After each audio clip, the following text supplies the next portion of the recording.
All right, everybody. Good. Welcome to the All-In Sales meeting.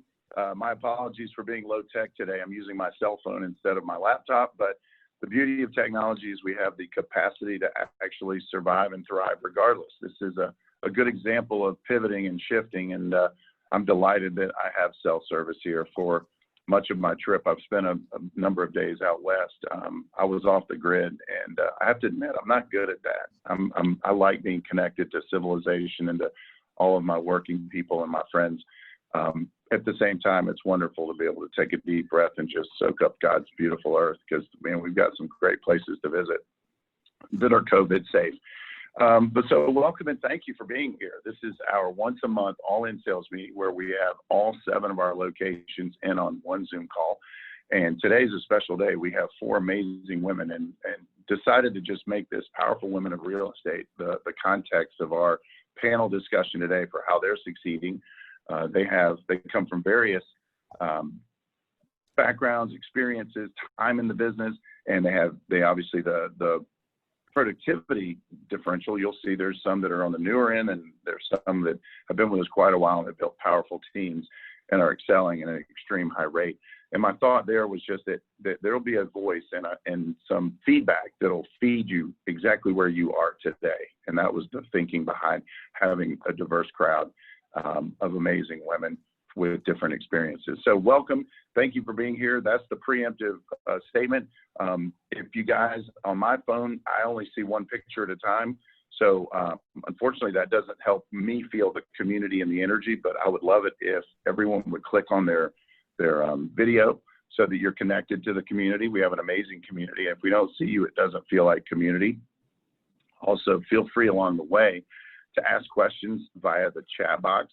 You're also welcome to throw an aha or two. If someone says something that's particularly profound and impactful, throw it up in the chat box, because your thought is probably someone else's that they just haven't arrived at yet. So it's a beautiful gift when you share positivity and reinforce something to the extent that they may have heard it or didn't hear it the way you did. So feel free. Like to also take a second and just thank our alliance partners. We have amazing alliance partners at the Heart of Atlanta Group. Each office has unique alliance partners. Some of them do overlay or overlap into different offices, but each of them are amazing, and they're important, and they're committed to your success and the success of your clients. And just ask that you stay aware of the impact they have and support them. For that, I'm grateful. I'm grateful for them and the way that they make us look good every single day. By the way, congratulations. We've had I'm just stunned by the success we're enjoying collectively in spite of the pandemic. You guys just suit up and show up every day, and for that, I'm super, super grateful. Again, the numbers, we're actually in some cases tracking near what we expected to track for the year, and when we're off, it's only by a little. And the goal today, again, is that something that's said or done today changes your perspective just slightly enough that you'll change your behavior just slightly enough that the impact on the ripple effect on your business will be significant. Because I do believe the way to win big is not necessarily quantum leaps, but subtle leaps in the right direction successively. In other words, doing the right things more often, just a few times a day and a week, will make all the difference if you want to double or triple your business. So without further ado, I'd love to introduce our panel. And in fact, what I'm going to do, because of my limited technology inability to see everybody, I feel like Sean Damon is much better positioned and poised on a computer to be able to orchestrate the questions. I did predetermine a few questions that I think will hopefully guide us to a phenomenal place. But I would like to personally thank Mika Wilson, Brenda Dollar, Carmel Joseph, and Anna Kolinsky for investing their time and energy. Appreciate anybody throw up a round of applause. You're all icons in the business. You're all just amazing human beings, and you're also very productive. And I can't wait to hear some of the secrets and nuggets and ideas that you put into play. And without further ado, Sean, would you like to jump in and just orchestrate, first off, the introductions and share a little bit about yourselves? And from there, we'll dig straight into what's going on in your world that you've, focused on so that your business continues to thrive in spite of what's going on in the world outside and around us. Yeah, so it'd be my honor. What a great group. I'm thrilled to be here with you guys. And let's just start with like a quick, introduction, maybe the year you started in real estate and I always like to hear, what did you do before you got into real estate? So I'm going to go just across my screen. I have Anna, then Mika, then Brenda, then Carmela, if we can go in that order to start. Sounds good. No, go ahead. You know what? I'd rather you start. I've been talking a lot today. You go ahead. Carmel, I feel like you're going to say. Oh, no, okay, that's fine. I'm Carmel Joseph. I'm with the KW In-Town office. I actually joined this office in 2018, and prior to that, I was still with KW from the beginning of my career, to be honest. So I've been in the real estate industry for about 11 years. So I kind of entered in 2009 when it was a true recession at that time. So I just took advantage of it as much as I could. And I pretty much have been doing this since college, to be honest. I graduated college in 2008 from the University of Georgia, and I worked in the music industry for a short period of time, but while I was there, I was able to have the flexibility to go into real estate, so. Awesome. Yeah. I'll go next. I don't know what Sean sees. My name is Anna Kalinsky. Happy to see many familiar faces. Thank you for taking time out of your day to come learn hopefully a little bit from us. I actually really love contributing because I find that I learn more by doing that. I know that these three awesome, powerful women are going to teach me something today, so I'm excited to be here. From New Orleans, been in Atlanta since 2001, much like Carmel, got into the business when things were a little scary. I actually got licensed in 06, didn't start selling until 08. And 08, 09 was a joyride for all of us that remember that. But the good news is I didn't know what I didn't know, and it just felt normal, so I dug in. I was a healthcare consultant prior to getting into the real estate business. I always joke that I was never supposed to be in real estate. In fact, I fought it for a long, long time until I actually bought my first house when I was 25, not really knowing that that was an investment vehicle to build wealth.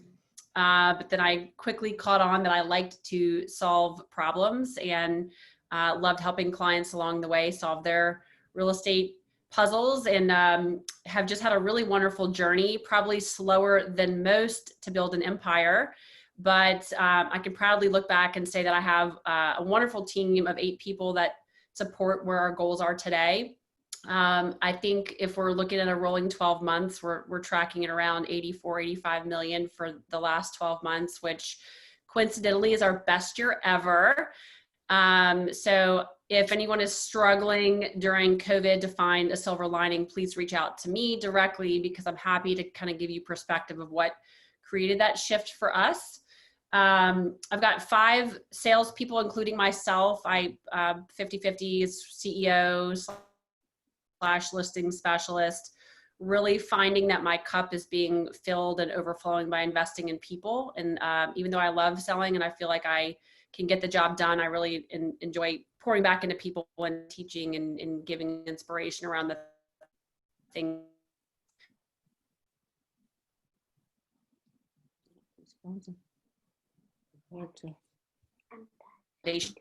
Without the support that they give us. So it's been a really wonderful journey, and all right, you're freezing up just a little bit on us, Anna. So we're going to circle back to Anna. Mika, good morning. Good morning.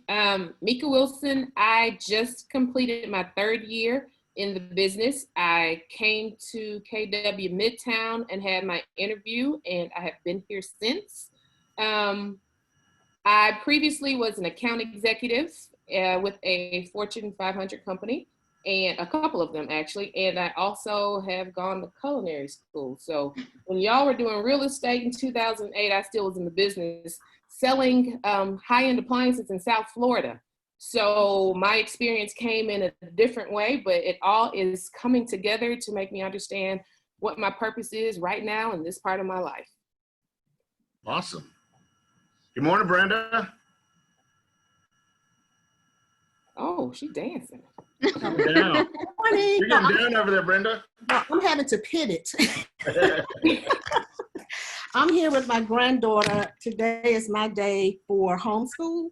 So I was just kicked out of the kitchen back into my office. So yes, my name is Brenda Dollar, and I am from the healthcare industry. I was there for 14 years. in the accounting department over several nursing agencies. So I did that for 14 years. And from there, I was actually what they call downsized, but I say fired. So I was pretty much pushed out into the world. And pretty glad that happened because I never would have had the opportunity to be where I am today. I did start out with another company 25 years ago, 1995, and I did general part-time for 4 years, and I quickly transitioned into new construction. So new construction was pretty much my background for 13 years until the market crashed. When the market crashed back in 2008, I was like, oh my God, no one is coming through the door. What am I going to do now? And I was pretty much forced out of there as well. And I heard about this class called Ignite. And I was like, Ignite, what is that about? So I quickly signed up for Ignite, and it was a free class. My daughter and I, she's also in real estate, decided to do Ignite together, and we would, work together. Well, my daughter didn't like the general side of it, so I was kind of left alone after we named ourselves Team Dollar. So she decided to go back to new construction. So since then, I've been with Keller Williams, and 2019 was a good year for me. I am a solo agent. I never developed a team. I have one right now, contract to close, that I just started this year for some leverage. Last year, I closed 42 units at 7.2 million. That was 16 buyers and 26 list side. Currently, I'm at 22 units. That's 8 buyers in the 14 listing side at 5 million with 12 pendings at 2.7 million. So I'm pretty much on track to meet the goal that I've set out for the top of the year at 10 million. And surprisingly, with this pandemic in my mind, it was going to go backwards to say, oh my God, how am I going to do this? But it's happening. I'm doing a lot of virtual consultations. I'm still having to go out into the world, mask up, glove up. And it's really happening. I'm really glad that I was forced out of the areas that I was before, because I love my life right now. That's a great story. It sounds like you jumped out of your comfort zone a couple of times on your path, Brenda. Yes. Yeah. Well, what I find a lot of times in talking to top producing agents, there's some point in your career, wherever you got, and everybody kind of gave a background of whether you're running a big team or running as a solo agent, that there's that moment in time where kind of the switch flips, right? And you realize something, you learn a lesson early on, or maybe a couple of years in. What was the difference maker for you guys when you went from like trying to figure out this real estate thing to going, wait a minute, I get it. Here's what I need to do to get to the next level strategically. When you think back early in your career, what's a good lesson you guys learned? You can't succeed alone. I mean, you can't. I now realize how much leverage I really, really need.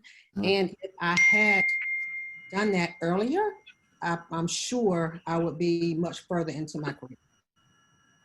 So Brenda, for our single agents out there, because you're still operating as a single agent, you say you have a lot of leverage. And I think one of the misnomers sometimes is you got to grow a team and you got to do this. But tell me how you get leverage as a single agent in this business. Okay, well, as a single agent, I have now hired an amazing contract to close person. I also have a social media specialist to make sure that I continue to be out, some exposure online, some branding, marketing.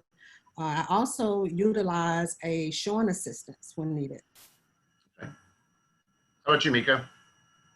So I will say, I always say leaned in, but when I came into KW, I got into everything everyone told me to do. So they said, don't recreate the wheel. Just take what's in front of you and implement. And it took a while to, drink from the water hose. So the turning point for me started last year, I would say around just last year period. I went from, my story is I came into the business full-time, but I had a full-time job also. I never said I was part-time. I worked 2 full-time jobs. I was working at a restaurant as a server. So I would come into the office in the morning. I would commute 45 minutes in, listening to the MREA. I leaned into the MREA early, not understanding what everything meant. But one thing for me was red light, green light. And because I was broke, I had to go by that way of doing life.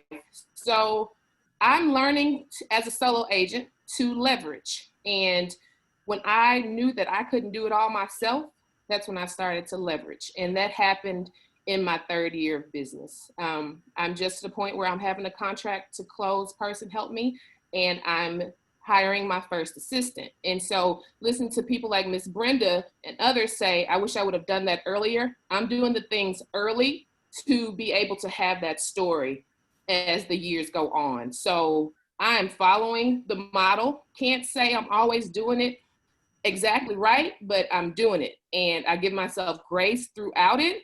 And I've consistently had a coach. And those are the things that are bringing me to where I am right now. I'm almost to my goal for the year, and I will do that by next month.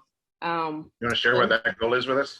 So my goal for the year was 6.5 million. Right now, I have 2 million in the pipeline that's going to be closing in the next month. And year to date, I've done 4.1 million. And most of that came during COVID. Every morning at 8 o'clock, I'm going to get on the pivot shift to head call with James Shaw.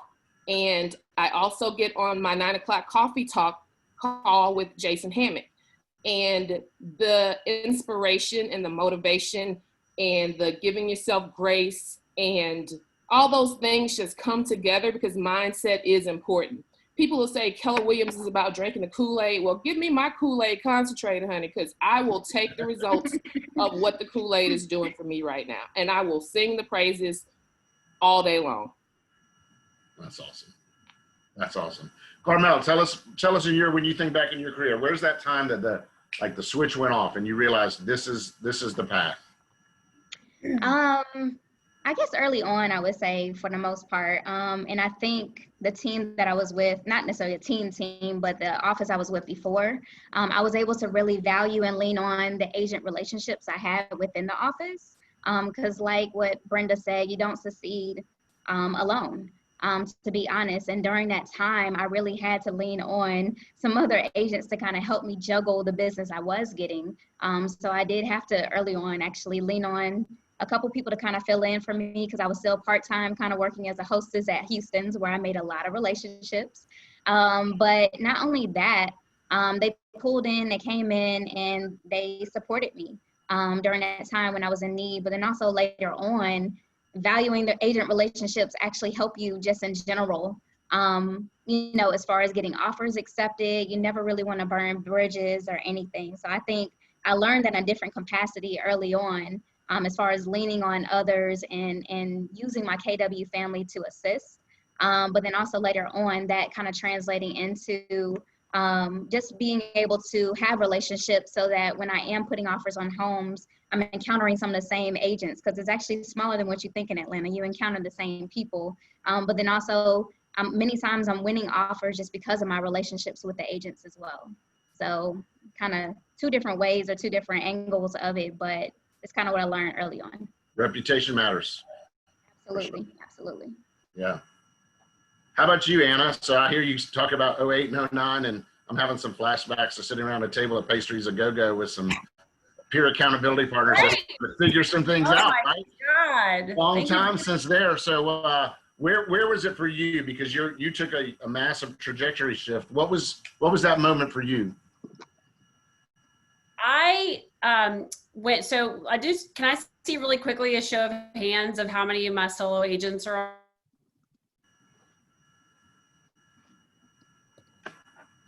You got a good number. She's frozen.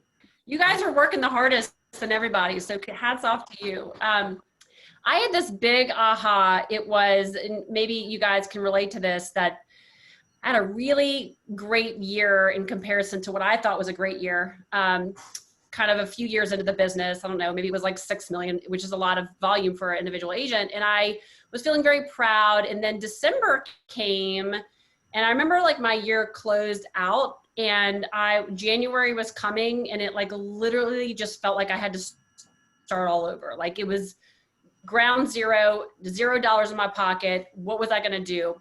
And I felt this panic come over me. And I remember I had like one buyer client lined up going into January, and I put so much pressure on trying to close that deal that I definitely had commission breath. I was trying to figure out like how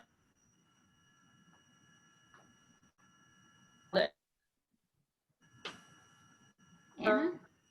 and light bulb went on for me. I had been on this hamster, and then December would come and I would just feel deflated come January because I felt like I had to start all over. And it occurred to me that I wasn't actually building anything. And so I had asked myself the question, what are you building? And I'm sure that there will be some of us that will buy and sell properties to the day that they die, and they want to slide into their grave wearing their name tag. And I respect you, and I love that. But for me, I realized that there was something bigger. And if I wasn't building something bigger or creating leverage, I was going to be having the toughest job every single day until I died. And I didn't want to do that anymore. I didn't want to be in charge of all my marketing. I didn't want to be in charge of all of my showings. I didn't want to be in charge of everything, because as my business grew, I hit the ceiling of achievement, and I was not able to give the same quality of customer service that got me to the place that I was. So I also started to leverage, and again,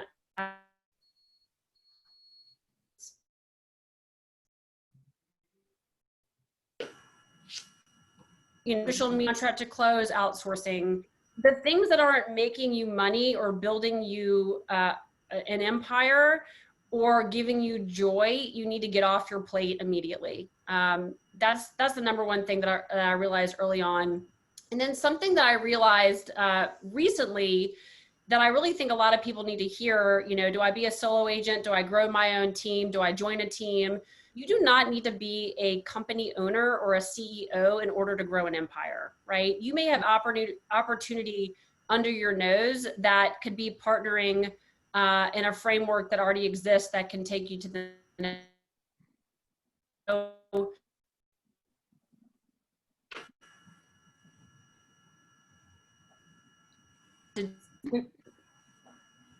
I think it'll be about 80% of the things that realtors do, I am horrible at, and I know that. Since Anna's breaking up, I will chime in as a newer person starting to leverage and say that the moment that I realized that I needed leverage was similar to what Anna was saying. I recognized that as I've grown my business, I've been everything to everyone.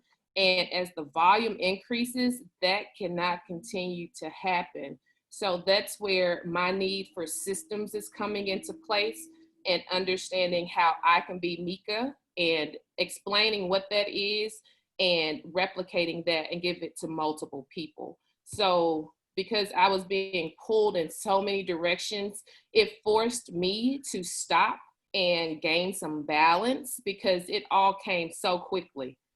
You go from planting seeds to watering them, and then all of a sudden stuff starts sprouting and it's all around you, like, oh my gosh, how do I harvest all this? Mm-hmm. And so in the harvesting, you notice that you got to have some people come along with you, or you could take a few steps back. So I'm right there in that leveraging and establishing systems part of my business right now. So I'm hearing this common theme of leverage and systems. So let me ask this. First, how do you all start your day, and what is your typical day look like? What are the must have to happens for a day to win the day in your business worlds? We'll start with you, Carmel. We'll go backwards this time. We'll go Carmel, then Brenda, then Mika, then Anna. To be honest, having a schedule or sticking to a schedule has always been a challenge for me, to be honest. I get easily distracted. So I wouldn't say that I actually follow a strict lead generation schedule, but I do make it a priority every day to at least reach out to at least 5 or so people from my database, and just genuinely check on them. So doing a lot of wellness calls in general, because the majority of my business is from referrals. So I just make sure I really kind of dive into that and really just kind of feed that the majority of the time. I do get some leads from realtor.com, but I don't spend anything on it, to be honest. But we do kind of call on them as well. And I just added to my team. I was a solo agent, so I just added to my team. And now I have a buyer's agent who's going to be phenomenal. And he's, you know, calling those leads daily and consistently. So I wouldn't say I have the best schedule and the most structured schedule, but I'm doing something that works for me. But man, if I did have a schedule and really time blocked that like I should, my business can probably grow exponentially. So I can say I'm not following the model 100%, but I'm working on it for sure. It sounds like you got your checklist of tasks. Some people are time oriented, some people are task oriented. Yes, So absolutely. If I'm you're a more checklist task person. oriented, what are the must do's? What are the things that the day can't end that you know you have to complete? Brenda, what about you? How do you start your day, and what are the like? How do you win the day? I'm up at 6 a.m. Now in COVID, before COVID, it was 5:30 and in the gym by 6. Now I'm up at 6 and into a quiet place. I have a space in my home that I just sit, read my devotionals, and at 7:14, I immediately get on the prayer call with my friend. And that's how I start the day. And soon after, I have an accountability call where we just talk about what are we going to do today. But I also look at my list of who I need to speak with today to make sure that it's updated. And I already have my list of I have a list of my database printed out at all times, and pretty much check I break it up into quarters. Like, who am I going to speak with this quarter? And I call those people that day once I get into my office about 9:30. But before then, that's when I make sure my task list is up to date, my tasks, talk to my accountability partner, and just pray. How about you, Miko? All right, I've mentioned it before. By 8 o'clock, I'm moving and I'm on that 20-minute shift call. After that, I'm headed into the office. One thing I talked to my coach, my team leader, about was having structure, and getting into the office at a good time has helped me. I always, for the most part, do social media posts first thing in the morning. I'm doing something on Facebook and Instagram because although they may not like it, that does not mean they're looking. So I do social media, and I've done that since the beginning of my career. So I make sure to do that. And then I'm on Coffee Talk with, as I mentioned, with our scripting thing that we do in our office. I'm there most of the time because, as I mentioned, I paid attention to the MREA, and script practice and role play is important. And so as I develop my business and learn the things that are getting me success, I'm leaning into those more so and staying consistent with those before switching away from those things. So as the world got busy, I started to pull away from my 9 o'clock call, but taking control of my schedule is empowering me to be able to do more, and adding things such as my 8 o'clock call, my 9 o'clock call, giving me that power, and it allows me to go about my day more so. So lead generation is happening before noon, and I'm working daily to establish that schedule more so, but getting that lead generation time in is very important in the morning. Awesome. How about you, Anna? How do you start your day? What are your non-negotiables? All right, I switched my internet, so I'm hoping you guys don't have challenges. It seems that's come up a couple times. So I am in not a unique position, but just different than my colleagues that are speaking, is that I'm sort of straddling this team lead, CEO / also still in production, which is also a tough place to be, because how do you hard to serve two masters. But one thing that I've implemented during COVID, which is great because we didn't have to get the kids dropped off to school, and that hour we all spent getting ready, I was able to absorb back into my day. I really like to start my day off with some thinking time. I've been purposefully getting up a little bit earlier than the rest of my family, so I can sort of have some boundaries around my brain. If you're a mom, you're either on the in the bathroom or in the shower. And even then, sometimes you don't get your own space. Or if you have a team or you're working with people, you don't always get your own space. So you have to create that space. So very much going back to the mindset call, you know, the shift call, I try to get in on that if I can. If I'm not doing something with my family, I think it's a really big motivator. So I kind of look at my day in two ways. I think anybody, regardless of what role you're in, if you can adopt the mantra of just swallow the frog, no matter what that, whatever those big rocks are for you, your 20%, your non-negotiables. If you're a producing agent, that's going to be, I'm gonna shift from saying lead generation, because I feel like that's gotten to be a 4-letter word, and talk about it relationship building or prospecting, right? I think when we come in, we spend so much time talking about lead generation, and that's technically what it is, but I think there's such negative feelings around that. And especially as COVID has come through and has created a new normal for us, if we are not reaching out to our people and having dialogues that matter, or at least just connecting with people in a way that they're really craving right now, then we're not building those relationships. So to me, that's the big swallowing the frog every morning, is talking to people. And we don't need to complicate it. We don't need to spend all this money to avoid talking to people. If you got into the real estate business, you need to be comfortable talking to people. I mean, it's just really basic. Another model that I've tried to adopt that I'm not perfect on every day is I want to be talking to 5 real estate professionals, either that's somebody that I've co-opted with or some talent in the market that I have identified, because I'm in the business of growing my team. And, you know, also there's no downside to having great agent relationships. Calling 5 of my sphere people, and then calling 5 current or past clients. And if you can just commit to sort of chopping the wood that way, I think you'll be impressed what results you see over time. And then we do have a metric on our team that we are asking that everybody adds to the database 1 person per day, which does not feel like a very big goal. But if you look back at the end of the year and you've got 5 salespeople that have added 365 people, that's a pretty massive shift to your database. So that's kind of how we've been focusing our energy. And then I leave the afternoon for the whirlwind, which we all know happens and drags us in and drags us down. Because if you wait to do the things that matter after noon, that's when everybody else in the world is trying to solve their problem. They're going to drag you into it. So protect your mornings. I think you'll hear that through and through, and you'll have a big life. Yeah. So imagine if you truly add 1 person to your database every day. And we follow the MRAA model. We know the MRAA model tells us 2 for 12, right?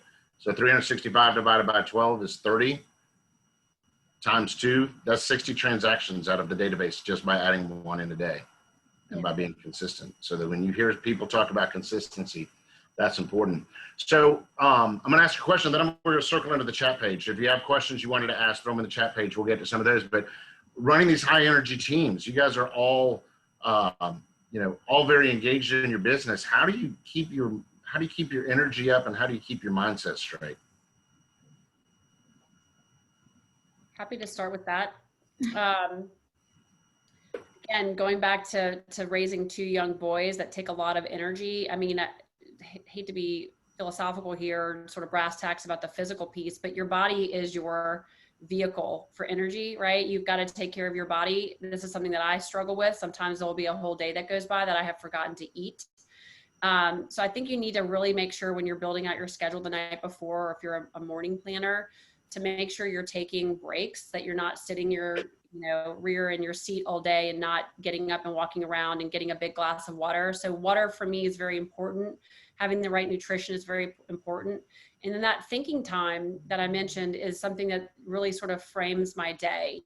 I'm a big podcast listener. So, you know, if I'm going on a walk or I'm in the shower or cooking breakfast, I've got the One Thing podcast on. I've got the Miracle Morning on. I've got Empire Builders or Gary's Think Like a CEO, or if you can hop on the shift call every morning at 8 o'clock. There is endless amount of energy out there being put out into the world, and you just need to be open to receiving it. Your lid is not going to be raised by your own thinking. So just figure out who you want to surround yourself with, figure out the conversations you want to be a part of, and start there. I definitely second that, because self-care is huge.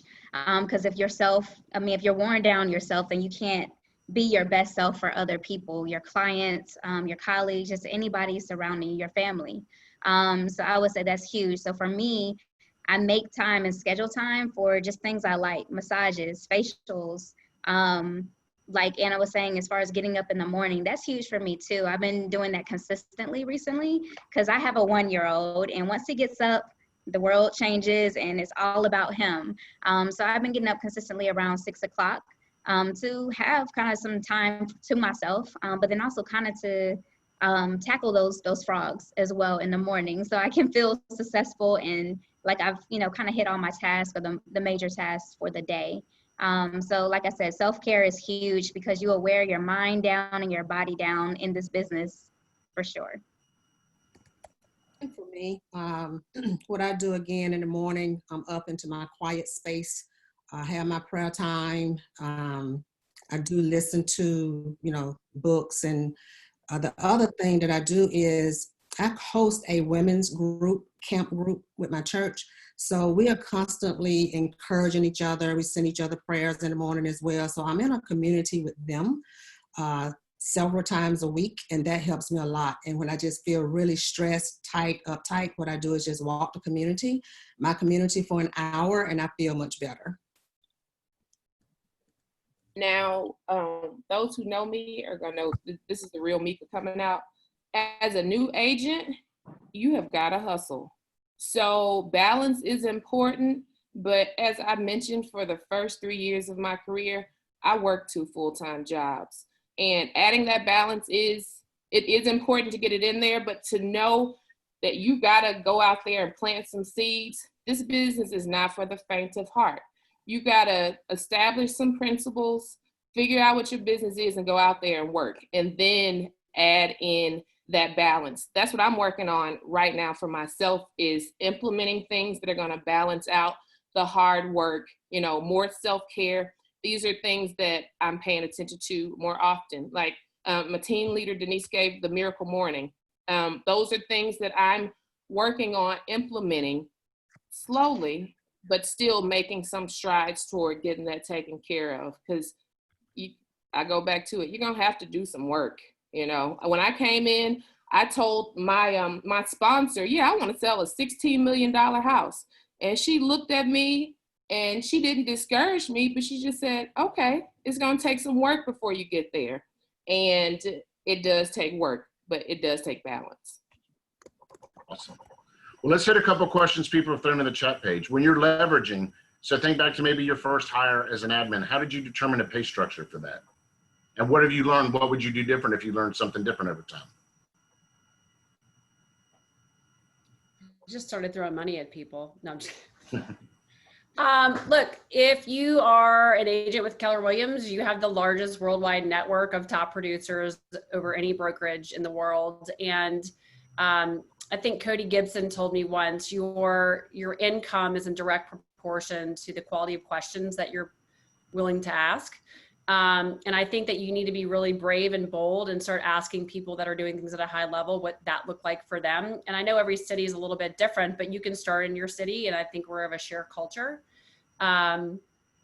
Anyway, sorry, I'm laughing at Sean. So in terms of hiring your first assistant, we can figure out what is the job, right? Have you gone through, I don't know if y'all are aware of this, but I think that there is a Excel spreadsheet, I think it's actually printed off in our office on the wall, 187 tasks of the MREA agent. Y'all familiar with this? Mm-hmm. If you're not, please ask your team leader. But it will basically show you what are the things that when you kind of go into your first hire that you should be leveraging. Kind of says, here are the dollar productive things that I need to hold on to, and here are the things that I should be getting off my plate. And then you start to kind of ask around. I mean, I think you need to get your head around that you're not committing to a whole year of hiring somebody. The right talented person needs to earn their keep within 90 days or you've made the wrong hire. So worst case scenario, you're out of 90 days of salary or bonus. And as you start building your team, one thing that I would have done differently in hindsight is I would start with a salary, a reasonable salary. And again, that's going to vary on the job. It's what is the market willing to pay for talent? And talent is one of the things that I would invest the most in. I think you can save money on marketing. I think you can save money on technology, but I don't know that you're really going to want to, skimp on hiring talent. So you give them a reasonable pay base, and then you can create opportunities through bonus, right? Like they can get licensed, they can earn referral fees, they can, in some cases, get paid per transaction. That's the one thing that I would have done differently, is that I would have set up my pay scale based on profit and not transactions, because as we started to grow, we found that like our cost of sales started to get a little bit out of control as our units went up, and it's really hard to take away something from somebody. And we want them to feel rewarded and valued, because they are very much so, but you also have to think like a business owner, right? Even hiring one person, you're a CEO, you're a boss, you're in charge of someone's future, and they're in charge of growing your base. So think of it as, a small bite. Don't commit to a whole year. If you might decide that you want to share an assistant with somebody until you can afford to hire your own. Again, red light, green light. You don't just come out and hire somebody until you've had enough transactions where maybe you're putting 10% of each sale into a checking account where you can fund their first 90 days. And then you get really clear with them. You tell them, say, look, this is a trial by fire. I need you to help me, 5X my business. And if I don't start to see progress towards that, then we're not going to be in business 90 days from now, and be comfortable with having some pretty strong standards. Fantastic answer. Yeah, with hiring also, be fast to fire and slow to hire. I'm definitely following with that.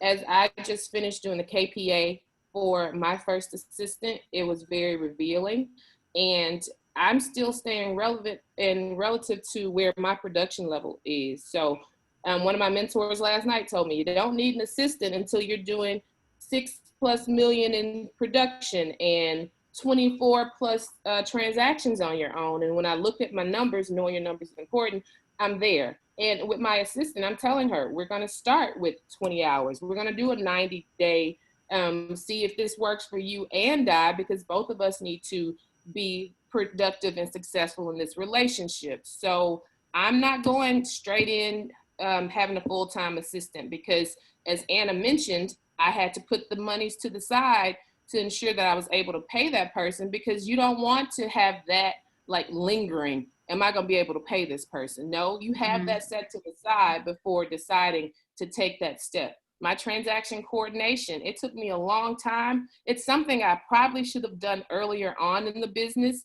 but because my business was so concentrated initially, where I would do 0 closings and then 6 closings at one time, I thought I could, pace that out until the 6 closings started to become more consistent. And that consistency led me to make the decision, and kind of being coached by my coaches, that it's time to make that decision to leverage. Let me say one more thing to kind of piggyback off of you, Mika. The contract to close coordination, there are so many great companies out there that you don't have to pay anything, or minimal, if it doesn't work out. So I would say the first step is to get the compliance and the contract to close off your plate. And then the other thing I'll say is, this goes as far as a coach or a good assistant. I think my dad told me this once. I said, Dad, I can't afford an assistant. He goes, if you had one, you could. I said, Dad, I can't afford a coach. He said, if you had one, you could. And I think it's like the chicken or the egg thing. And you just got to get really clear and take the leap of faith to invest in yourself. See it as an investment and not as an expense. Yeah, for sure. I think one of the biggest limiting beliefs people have is, I can't afford it. I can't afford an assistant right now. And the flip side of that is, as soon as you truly hire an assistant, you realize that you could have been doing so much more all of those years as you have it, right? And so, Mika, I'd like to circle back to you, because I'd like for you to dig just a little bit deeper, because you mentioned something I believe is a very underutilized tool, which is the KPA and the career visioning process. You said you just went through your first career visioning process to hire someone. Man, tell me your takeaways from that and what you learned. So I learned that it's revealing for both the candidate and for myself, because in the KPA, in the results that I got, she was able to envision some things for her future with working with me and for herself in general, because having a goal and having that one thing, and I know I'm saying all the stuff, but having that one thing that you work towards gives you some direction. Because when you're all over the place, you really don't know where to go. So that KPA gave both of us some direction, and it gave some insight as to what the skill sets were based on personality and other learnings that really help with the working relationship. And the KPA for me, I took one a few years ago, and it revealed things that I knew about myself, but it came out on paper. So again, it gives some direction, and having some focus and some direction really does help in achieving the results. And how long did it take you to get through every section of the KPA interview process? We did in 2 hours. Okay. Wow. That's fast, I think. And it was To the fast. system. It was fast. Right. Because I got to the point I was like, okay, are we going to be done? Yeah, it could have gone for a longer period of time. One of the things that I love about it is I always thought the KPA and the career visioning before I took it, like it was the magic secret to finding the right person. And what I came to learn over time is it's actually the magic secret to make sure you don't hire the wrong person. It's not going to find someone that you wouldn't have found anyway, but it's going to keep you from going, hey, my friends together, I like this person. Let's go into business together and partner. When really, that's to me the recipe for potential disaster. So, Yeah. And I've done that several times where I'm hiring to help someone, and hiring out of desperation. So that's the worst thing that you want to do, because like you said, it's just going to affect your business. So sticking to the system, the full system, because I've shortened it as well, and it didn't work out. So you definitely don't want to cut corners with that, because I think you'll get the right person, and the right person, will wait those several interviews, and it sometimes takes weeks and maybe even a couple months to identify and to choose the right person. But you have to stick to it, because right now I'm about to go into that as far as hiring an assistant again, because I've had some that I've had to let go. And like I said, I've hired out of helping others because they may not have a job. Well, it doesn't help at all. It just hurts me. So I'm done with that. So I'm sticking to the script and sticking to the system as well for that. So. And if anybody hasn't done this, you guys know the whole career visioning is laid out in the KPA for you now. All you got to do is follow the instructions on it. Yes. So. I'm in the same situation where I've had several assistants, didn't work out.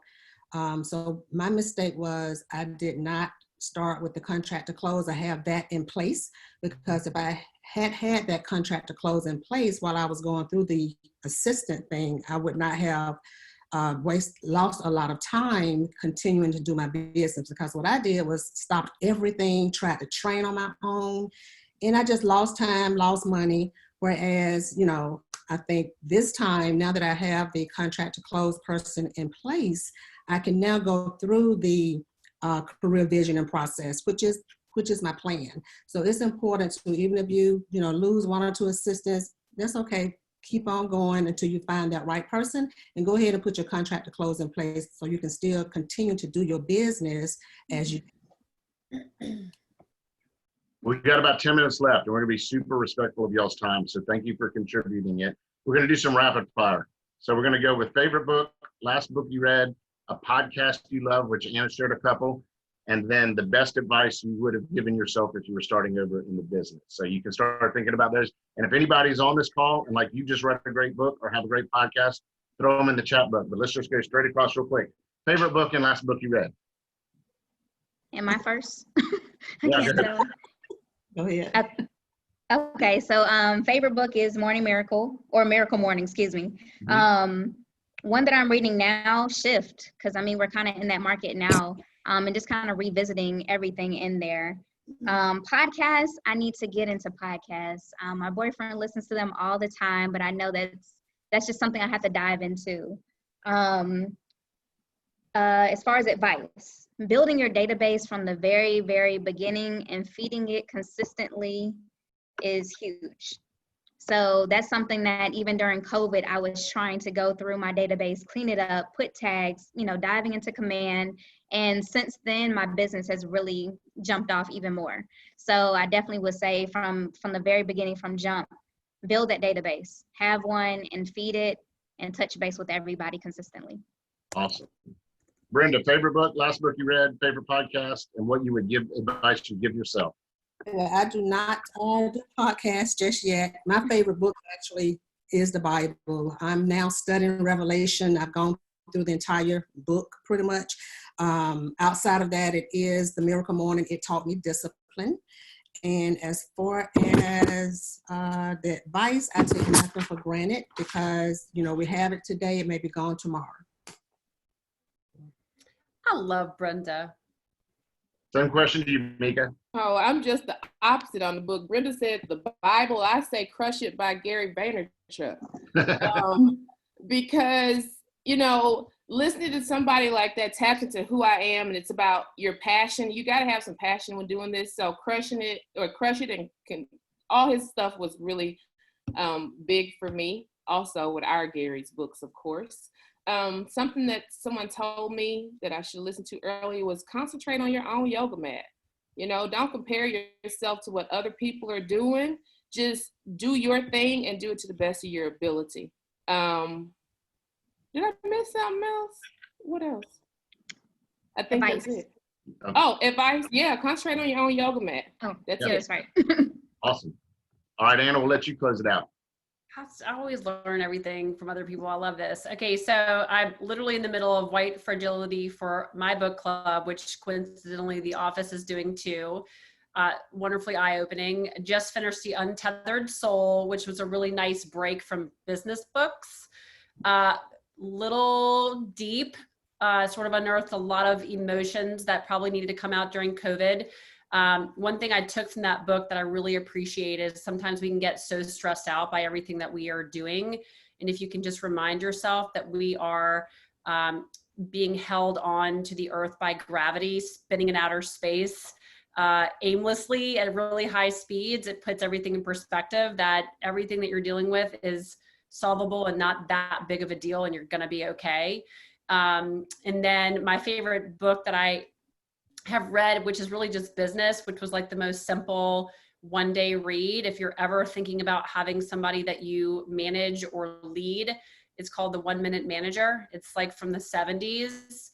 It is simply and very powerful on how to just empower people to help empower them. And then some advice. There is a really short saying, I think it's William Wordsworth. He says, to begin, begin. And I think sometimes we get so busy getting ready to get ready, whatever that thing is that we keep putting off, that we just simply fail to start. And then I'll use Rick Hale. I've probably used this on any time I speak on a panel, is if you want to have a big bonfire, you got to chop a lot of wood. So you got to keep chopping, and then one day when you're ready to light the fire, it'll be real big, but you got to chop that wood. Awesome. Well, what an amazing, powerful group of women to share this with us. Thank you for your time this morning. Rick, I'm going to turn it back to you because I know you wanted to wrap up the last 5 minutes, and I gave you an extra minute. We've got 6 minutes left. Man, that's awesome. Thank you very much. Hopefully, can you hear me? Just want to double check my technology. We're good. Awesome. So what an amazing panel of caring, giving, thoughtful, hardworking success stories. And thank you for sharing yours, because this doesn't just happen organically, and it doesn't happen in many places where a competitive arena and a competitive environment where, you know, there is a finite number of opportunities, and we're willing to give away our best ideas, our secrets, and our strategies, knowing full well that abundance will favor us. So thank you for that. It keeps me inspired knowing that I'm in business with amazing people. I'd say my favorite book of all time is MREA. I've made millions of dollars from it, just following the systems and models. And the simpler I kept it, the easier it is to execute. So try not to complicate life. I also like the book, by the way, Success Principles by Jack Canfield. I think it's one of the greatest just collections of ideas around holistic success. Jack Canfield, he wrote Chicken Soup for the Soul as well. And I'll just reflect on one key area that I think each of you shared today that really impacted me to the extent that I wrote it down. And I hope everyone's got a page full of notes. Mika, you talked about you got to get after it. I'm often asked, what's the difference between success and moderate experiences in the real estate business? And I'd have to say it's work ethic. if you don't have work ethic and you don't lean in and you don't give it all you've got virtually every day, especially early on, before you've earned the right to manage success through people and it's all about you, balance is a beautiful thing. But in the early stages, Gary Keller made it clear to me in coaching when I was in a coaching experience with him in a group setting, that there's no such thing as balance. There's only counterbalance. And at times you're going to get out of balance, and you have to get okay with being out of balance long enough to crush that momentum so that you earn the right to create balance in your life. So counterbalance. Thank you, Mika, for sharing that. And then Brenda, who's your community? What a beautiful thought around, so it's not always one-to-one. What group environment are you connected to? What tribe are you connected to at the heart level and intellectually that you buy in and believe and you support each other? So if you don't have a tribe or community, and in my case early on, it was BNI, it was a business networking experience, and then I had social groups, and they ultimately lead to business. The beautiful part about our industry is that any group has capacity to provide leads and opportunities because everyone needs a place to live. So think about your community, your group, and building your database, and how could you magnify your experiential life inside of a different group or a unique area or something of interest, while also adding your database faster than just one-to-one. So thank you for that, Brenda. That was a beautiful thought, and I think yours was church related, which is even next level awesome. Anna, your comment, your lid won't be raised by your own thinking. Man, that's huge. So who are you leaning into, and where are you gathering insight and perspective that elevates your game daily and almost forces you to think differently so that you become different, because you don't become without thinking first. The first step is it has to start here, and then it evolves into behavioral shifts that add, not only to your own life, but then you become a more valuable asset to the people in your world and in your database. And that's really the secret sauce, is adding value. You also brought up the 187 tasks. Take a look, pull that list out. You can Google for it. We have it for sure. Your team leaders, hopefully you guys can publish it somewhere obvious, maybe on the intranet or send it in the chat page.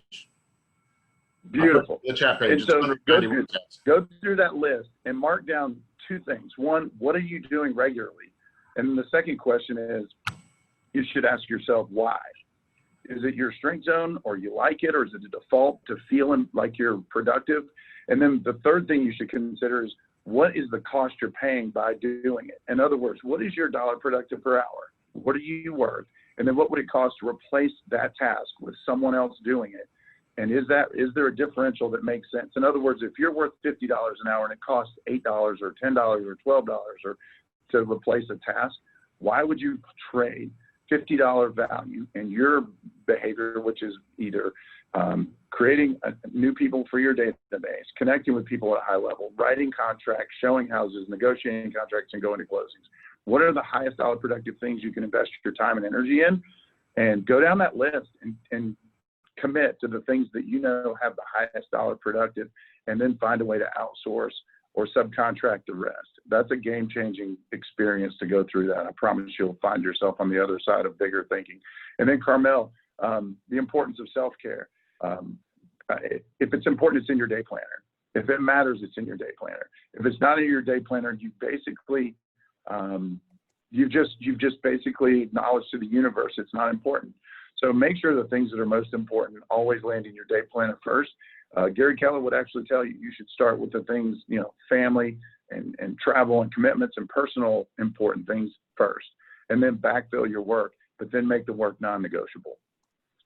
So I just want to, again, close out. Last thought, thank you, Sean, for stepping up and doing such an incredible job and adding so much value to everything that we do. You did a beautiful job today, and I appreciate you. If you guys, this is your staff's working double overtime to create energy and support you from afar when you're not able to come into the office as often as you could or we'd like. And I just want you to know that I appreciate our entire working staff and our leadership team beyond measure and beyond words. And I hope you guys too. And if you have a chance at some point in the next few days or weeks, we meet twice a week now via Zoom, and their sole priority is your success. And so if it occurs to you to share your feelings about what they do for us and for you, give them a little boost. There's no greater gift than encouragement.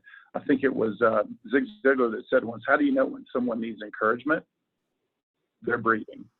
So it's a powerful way to connect, is just give a little encouragement. And I promise, if you called everyone in your database and just gave them a little encouragement, your business goes through the roof.